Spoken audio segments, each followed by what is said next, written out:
Section 1.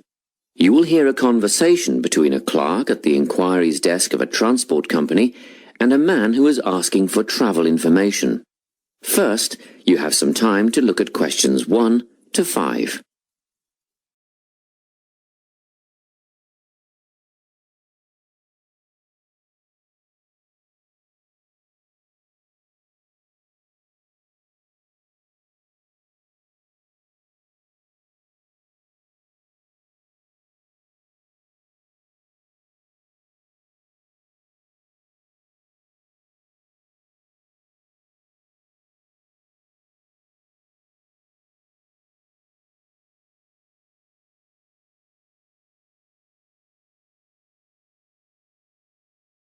Now we shall begin. You should answer the questions as you listen, because you will not hear the recording a second time. Listen carefully and answer questions 1 to 5. Good morning, Travel Link. How can I help you? Good morning. I live in Bayswater and I'd like to get to Harbour City tomorrow before 11 a.m. Well, to get to Bayswater... No, I live in Bayswater. My destination is Harbour City. Oh, sorry. Right, so that's Bayswater to Harbour City.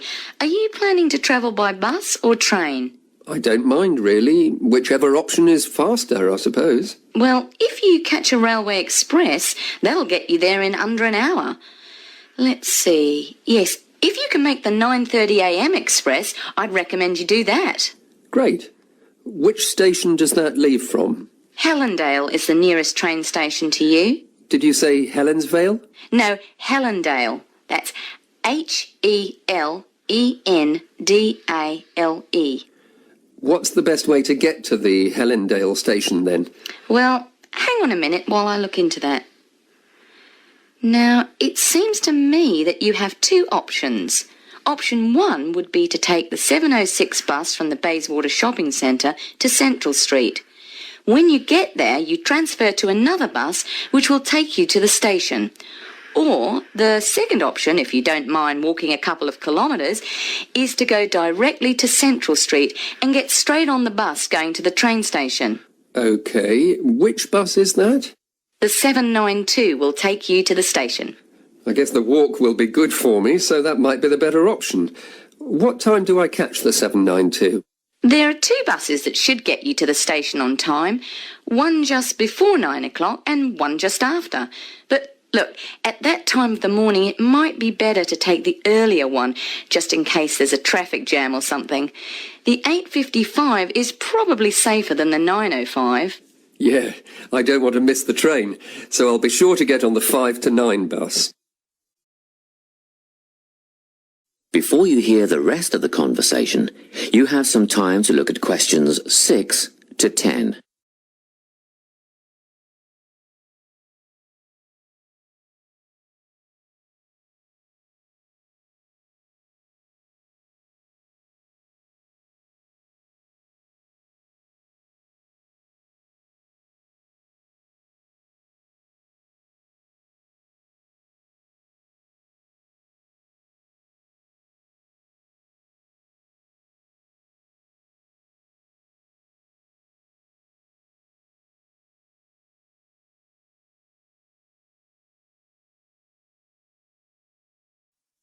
Now listen and answer questions 6 to 10. By the way, how much will I have to pay in fares? Well, you can get a ticket on the bus for $1.80 cash, and you'll need $10 each way for the train. Wait, do you have a Travel Link card? No, but I can get one before tomorrow. OK, well, that'll make it considerably cheaper then. The bus will cost $1.50 each way, and the train will be... The train to Harbour City will... still cost $10 because you'll be travelling during peak hours in the morning, so no savings there, I'm afraid. However, if you could come back at an off-peak time... What does that mean? Well, if you could start your return journey before 5 p.m. or later than 7:30 in the evening... Actually, I wasn't planning on coming back till at least 8 o'clock anyway. Oh, in that case, you can make quite a saving if you use your Travel Link card. You did say you were planning to purchase one, didn't you? Yes, I'll pick one up later today. Good. That would mean your return train journey would only cost you $7.15 with your card. Thank you. Is there anything else I can help you with? Actually, there is. Do you know if I can use the Travel Link card on ferries? If you're thinking of the Harbour City ferries that go back and forth between the North and South Bank, those are the commuter ferries, then yes. A one-way trip costs $4.50, but with your card you'd make a 20% saving and only pay $3.55.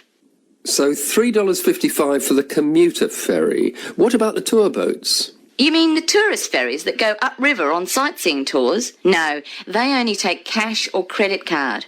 They're not part of the Travel Link company. Oh, I see. I don't suppose you know the cost of a tour? In actual fact, I do, because I took a friend on the trip upriver just last week. We decided on the afternoon tour, and that was $35 each, but I understand that you can do the whole day for $65. Thank you. You've been a great help. My pleasure. Enjoy your day out. That is the end of section 1. You now have half a minute to check your answers.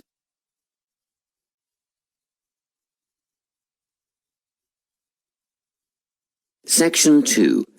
You will hear a guidance counsellor talking to a group of students. First, you have some time to look at questions 11 to 14.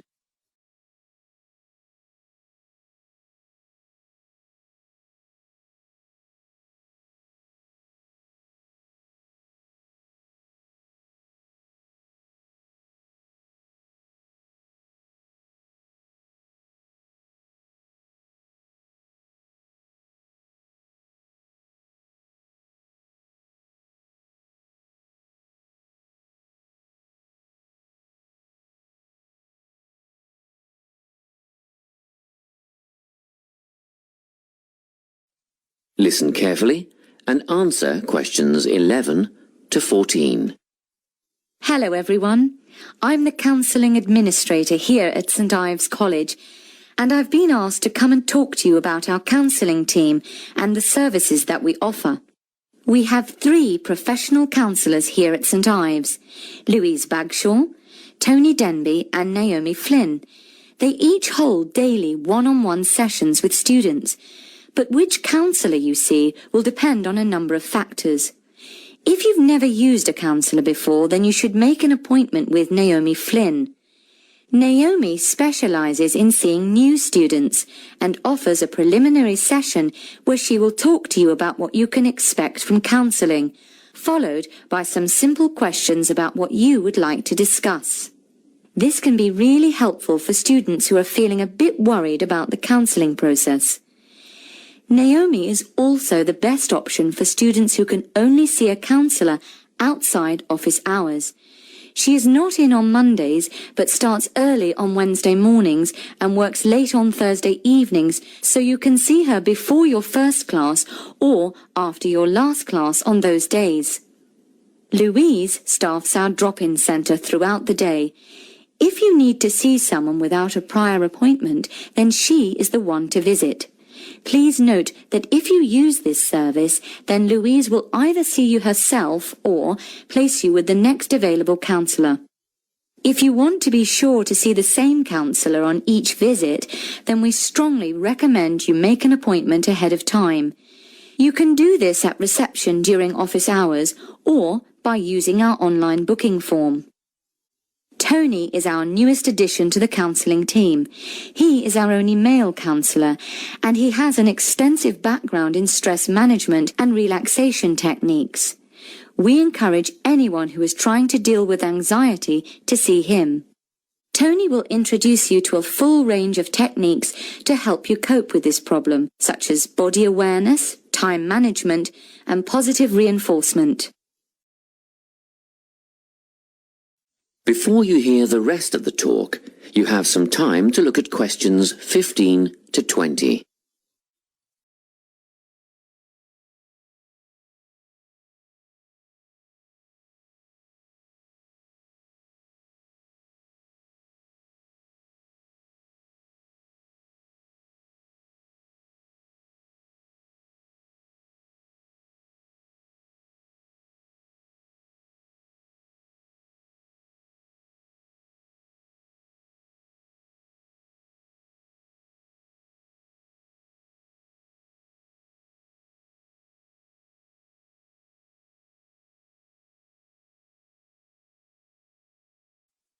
Now listen and answer questions 15 to 20.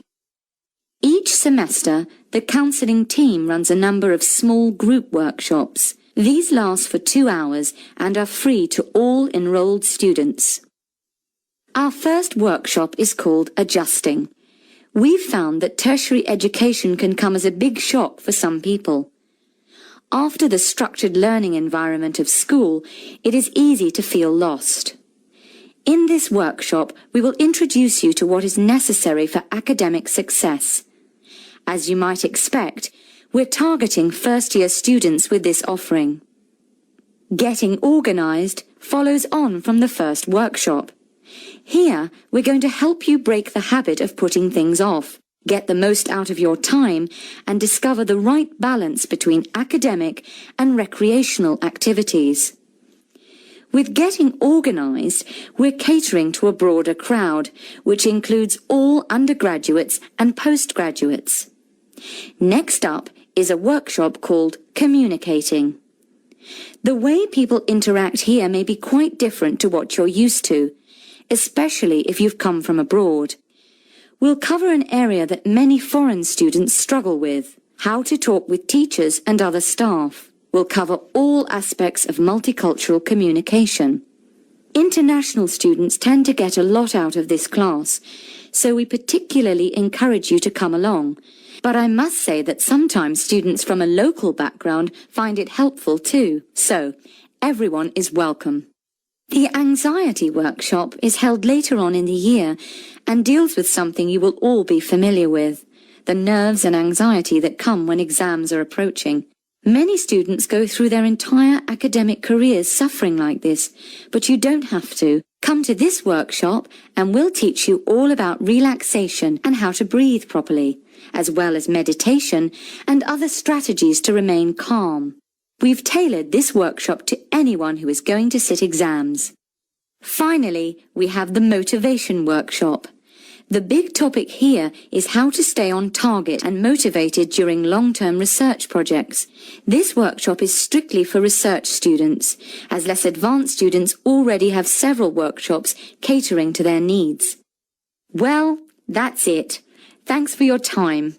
If you have any questions or want more information about our services, do come and see us at the counselling service. That is the end of section 2. You now have half a minute to check your answers.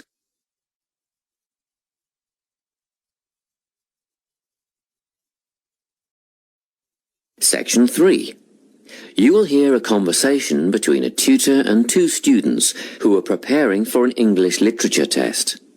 First, you have some time to look at questions 21 to 24.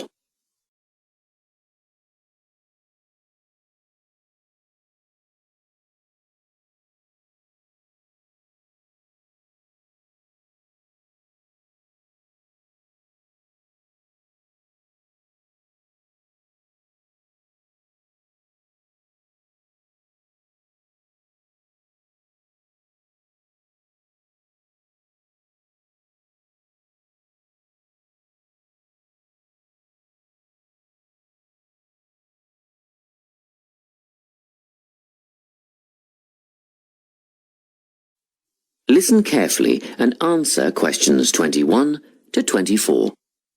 Hello, Lorna, Ian. Glad you could make it. You're the only 2 who put your names down for this literature tutorial, so let's get started, shall we?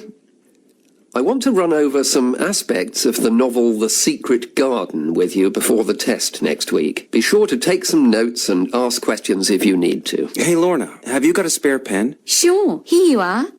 Okay, so the story follows 2 key characters. You should refer to them as protagonists, who go by the names of Mary Lennox and Colin Craven. The story is set shortly after the turn of the 20th century, and the narrative tracks the development of the protagonists as they learn to overcome their own personal troubles together. That's quite a common storyline, isn't it? Yes, you're right, Lorna. So what can you tell me about the character of Mary? Well, In the beginning, she is an angry, rude child who was orphaned after a cholera outbreak and forced to leave India and move to the United Kingdom to her uncle's house in Yorkshire. That's right. And there she meets Colin, who spends his days in an isolated room, believing himself to be permanently crippled, with no hope of ever gaining the ability to walk. The two strike up a friendship, and gradually learn, by encouraging each other, that they can both become healthy, happy, and fulfilled in life. Will we need to remember a lot of these details for the exam? Just the basic outline. Examiners don't want to read a plot summary. They know what the book is about. Focus on narrative techniques instead, such as point of view. What's that mean? It's all about how we see the story. This story, for example, is written from the perspective of what is called an omniscient narrator. Omniscient means all-knowing. So, as readers, we get to see how all the characters feel about things, what they like and don't like, and what their motivations are in the story.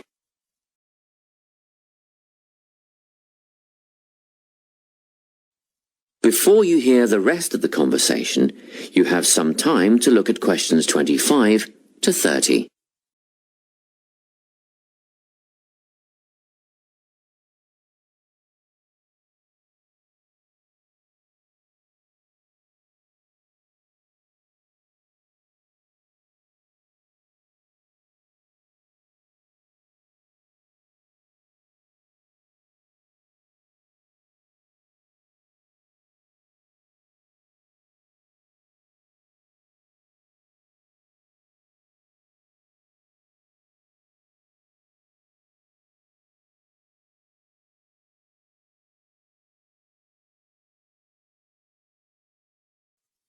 Now listen and answer questions 25 to 30.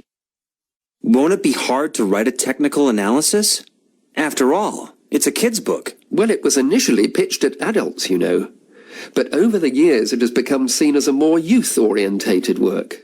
And you're right in a sense. The simple vocabulary and absence of foreshadowing make the story very easy to follow and ideally suited for children. But that doesn't mean there isn't much to analyse. Look at the symbolism, for instance. Symbols are things, right? Material things like objects that stand for abstract ideas. Absolutely, yes. And the author uses many of them. There's the robin redbreast, for example, which symbolises the wise and gentle nature that Mary will soon adopt. Note that the robin is described as not at all like the birds in India. Roses are used as well, as a personal symbol for Mistress Craven. You'll see they're always mentioned alongside her name, and Mistress Craven's portrait can also be interpreted as a symbol of her spirit. Are symbols just another name for motifs? No, motifs are a bit different. They don't have as direct a connection with something the way that a symbol does. Motifs are simply recurring elements of the story that support the mood. Are there any in this novel? Yes, two very important ones. The Garden of Eden is a motif. It comes up a few times in connection with the garden of the story. And then you've got the role that secrets play in the story. In the beginning, everything is steeped in secrecy, and slowly the characters share their secrets, and in the process move from darkness to lightness, metaphorically, but also, in the case of Colin, quite literally. His room in the beginning has the curtains drawn, and he appears at the end in the brightness of the garden. Anything else we need to know about? Yes. Nearly all novels explore universal concepts that everyone has experienced. Things like love, family, loneliness, friendship. These are called themes. The Secret Garden has a few themes that all centre on the idea of connections. The novel explores, for example, the way that health can determine and be determined by our outlook on life. As Colin's health improves, so too do his perceptions of his strength and possibility. The author also examines the link between our environment and our physical and emotional prosperity. The dark, cramped rooms of the manor house stifle the development of our protagonists. The garden and natural environments allow them to blossom, just as the flowers do. Finally, this book looks at connections between individuals, namely Mary and Colin. This necessity of human companionship is the novel's most significant theme, because none of their development as individuals would have occurred without their knowing each other. Well, that about sums it up, I think. That's a great help, thanks. Yes, thanks very much. That is the end of section 3. You now have half a minute to check your answers.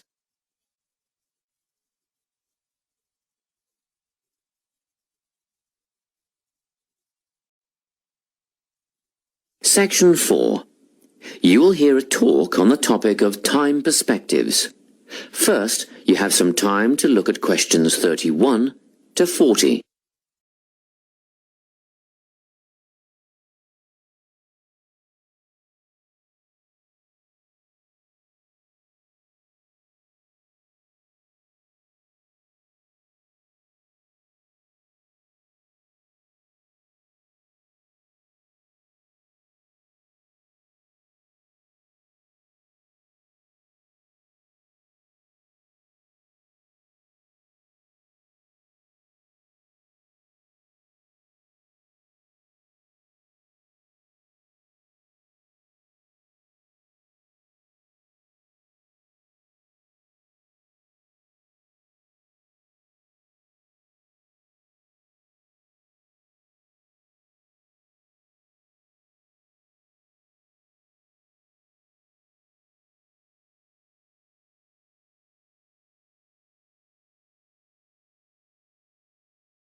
Listen carefully and answer questions 31 to 40.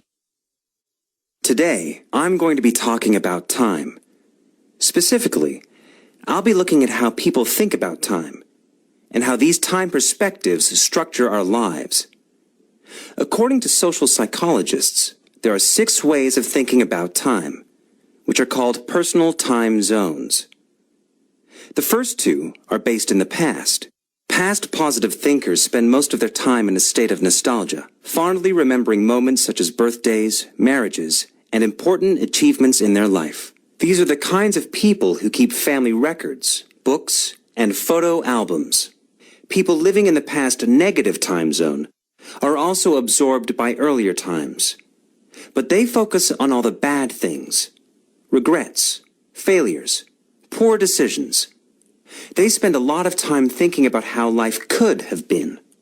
Then, we have people who live in the present. Present hedonists are driven by pleasure and immediate sensation. Their life motto is to have a good time and avoid pain. Present fatalists live in the moment too, but they believe this moment is the product of circumstances entirely beyond their control. It's their fate, whether it's poverty, religion, or society itself. Something stops these people from believing they can play a role in changing their outcomes in life. Life simply is, and that's that. Looking at the future time zone, we can see that people classified as future active are the planners and go-getters. They work rather than play and resist temptation. Decisions are made based on potential consequences, not on the experience itself. A second future-orientated perspective, future fatalistic, is driven by the certainty of life after death and some kind of a judgment day when they will be assessed on how virtuously they have lived and what success they have had in their lives. Okay, let's move on. You might ask, how do these time zones affect our lives? Well, let's start at the beginning. Everyone is brought into this world as a present hedonist. No exceptions. Our initial needs and demands, to be warm, secure, fed, and watered, all stem from the present moment. But things change when we enter formal education. We're taught to stop existing in the moment and to begin thinking about future outcomes. But Did you know that every 9 seconds, a child in the USA drops out of school? For boys, the rate is much higher than for girls. We could easily say, well, boys just aren't as bright as girls. But the evidence doesn't support this. A recent study states that boys in America, by the age of 21, have spent 10,000 hours playing video games. The research suggests that they'll never fit in the traditional classroom, because these boys require a situation where they have the ability to manage their own learning environment. Now, let's look at the way we do prevention education. All prevention education is aimed at a future time zone. We say, don't smoke or you'll get cancer. Get good grades or you won't get a good job. But with present-orientated kids, that just doesn't work. Although they understand the potentially negative consequences of their actions, they persist with the behavior because they're not living for the future. They're in the moment right now. We can't use logic, and it's no use reminding them of potential fallout from their decisions or previous errors of judgment. We've got to get in their minds just as they're about to make a choice. Time perspectives make a big difference in how we value and use our time. When Americans are asked how busy they are, the vast majority report being busier than ever before. They admit to sacrificing their relationships, personal time, and a good night's sleep for their success. 20 years ago, 60% of Americans had sit-down dinners with their families, and now only 20% do. But when they're asked what they would do with an 8-day week, they say, that'd be great. They would spend that time laboring away to achieve more. They're constantly trying to get ahead, to get toward a future point of happiness. So, it's really important to be aware of how other people think about time. We tend to think, that person's really irresponsible, or that guy's power-hungry. But often, what we're looking at is not fundamental differences of personality, but really just different ways of thinking about time. Seeing these conflicts as differences in time perspective, rather than distinctions of character, can facilitate more effective cooperation between people and get the most out of each person's individual strengths. That is the end of section 4. You now have half a minute to check your answers.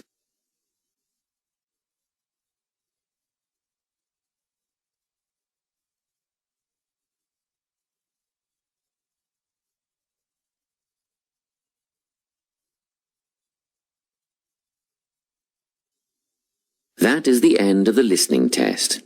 You now have 10 minutes to transfer your answers to the listening answer sheet.